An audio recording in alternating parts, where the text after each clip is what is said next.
लो, तुम्हारी मेहनत का इनाम आखिर मिल ही गया, कहते हुए मेरे पति राज भावुक हो उठे। मैं हैरान रह गई, क्योंकि परिणाम में देरी होने के कारण मेरा खुद पर से विश्वास डगमगा गया था, मगर राज को मुझ पर पूरा विश्वास था। उन्होंने लिफाफा मेरी ओर बढ़ाया तो मैंने उन्हें गले लगा लिया। ये आपके त्याग, समझ और मेरे लिए आपके सच्चे प्रेम का परिणाम है। मेरी आंखों में खुशी के आंसू आ गए और जीवन की तमाम घटनाएं मेरी आंखों के सामने घूमने लगी। मैं बिना माँ बाप की 7वीं फेल लड़की थी।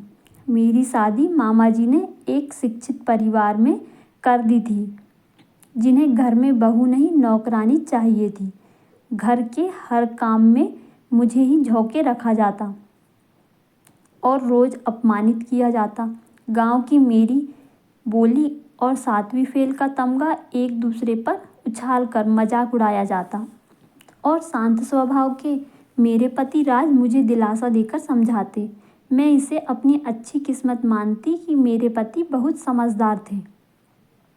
वो बैंक में मैनेजर थे। फिर राज के छोटे भाई की पढ़ी लिखी और दहेज लाने वाली पत्नी के आने के बाद रूढ़िवादी परिवार में मेरी दुर्गति और भी ज़्यादा हो गई। यह देखकर तो अब राज भी परेशान हो जाते और उन्हें इस दशा में देखकर मैं अंदर से रो पड़ती।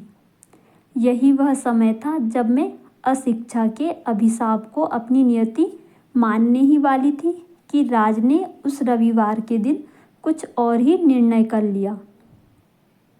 हम सब औरतें पिक्चर देखने जा रही हैं, छोटी बहू लेकर जा रही है, मेरी सासू माँ ने गर्व से बताया। तो मेरा सर ऊपर ना उठा। माँ राधा को भी ले जाओ ना। जाने कैसे इन्होंने बोल दिया। तो घर पर खाना कौन बनाएगा? मेरी ननद ने आश्चर्य दर्शाया। खाना हम ऑनलाइन मंगवा लेंगे, राज ने मोबाइल दिखाया। आज तक ऑनलाइन खाना आया है क्या घर में जो अब आएगा? सासू माँ ने क्रोध से कहा और सबको चलने का इशारा किया। अपने इस अपमान से दुखी होकर मैं अपने कमरे में आकर रोने लगी। ये मेरे पास आए और मुझे तैयार होने को कहकर स्वयं तैयार होने लगी। मैं रोना भूलकर आश्चर्य से उन्हें देखने लगी। हमारी शादी को 1 साल हो गया। हमने कोई मूवी नहीं देखी।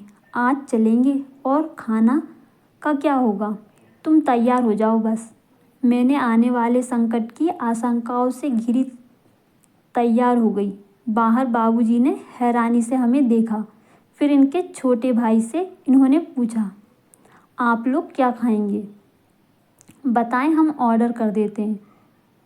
बदलाव की इस बयार को देखकर हैरान बाबूजी कुछ बोल ना पाए और देवर जी तो पैर पटकने लगे। पैर पटकने की ज़रूरत नहीं है। अगर बाहर का खाना नहीं खाना है तो खिचड़ी बना लेना अपने और बाबूजी के लिए। फिर बिना उनकी प्रतिक्रिया देखे ये मेरी हाथ पकड़कर बाहर ले आए और मोबाइल में कुछ देखकर मुस्कुराए। फिर मुझे बाइक पर बिठाकर ले गए। संकट की आशंकाओं के बीच भी जाने क्यों मुझे बहुत आनंद मिला। हॉल पर पहुँचे तो कार पार्किंग में खड़ी नजर आई, जिसे देखकर मैं बेचैन हो गई, लेकिन इन पर कोई असर न था। आज मैं एक नया ही राज देख रही थी। हॉल के बाहर काफ़ी भीड़ थी। एक लाइन में देवरानी को भी लगे देखा मैंने। सासू माँ और ननद बातें बना रही थी। इन्होंने टिकट ऑनलाइन ही ले लिए थे तो हम अंदर आ गए। थोड़ी देर बाद फिल्म आरंभ हो गई और मैं सब कुछ भूलकर हॉल में पहली फिल्म का आनंद लेने लगी। फिल्म देखकर बाहर आए तो पार्किंग में कार नहीं थी। हमें लगा चले गए होंगे। फिर इन्होंने मुझे घर से बाहर पहली बार एक रेस्टोरेंट में खाना खिलाया। मुझे विश्वास ही नहीं हो पा रहा था। सब सपने जैसा प्रतीत हो रहा था। मेरी आशंकाएं बारंबार मुझे डरा रही थी, लेकिन इन्हें शांत देखकर मैं हैरान थी। और ये मेरी हैरानी का पूरा आनंद ले रहे थे। घर आकर पता चला कि उनको टिकट ही ना मिले और ये ऐसे ही घूम फिर कर लौट आए थे। सासू माँ और देवरानी जी रसोई में जुटी हुई थी। खाना ऑनलाइन ही मंगवा लेना, अपने लिए, तुम्हारे लिए नहीं बनाया है, सासू माँ ने कटाक्ष किया। यद्यपि हम लंच कर ही आए थे, फिर भी राज को गुस्सा आ गया। राधा, आप सबके लिए रोज़ खाना बनाती है, आज यदि इसे बाहर जाना पड़ गया तो आप इसके लिए खाना ही ना बनाएंगी क्या? यह गई ही क्यों, हमने तो आज्ञा ना दी थी। सासू माँ आने वाले तूफान का अंदाज़ा ही ना लगा पाई। एक पत्नी के लिए किसकी आज्ञा मायने रखती है, अपने पति की या किसी और की? मैं ही इसे लेकर गया था अपने साथ। आप कान खोलकर सुन लो आज, यदि घर में राधा का सम्मान ना होगा यानी मेरा ना होगा, फिर मेरी बाह पकड़कर यह अपने कमरे में आ गए।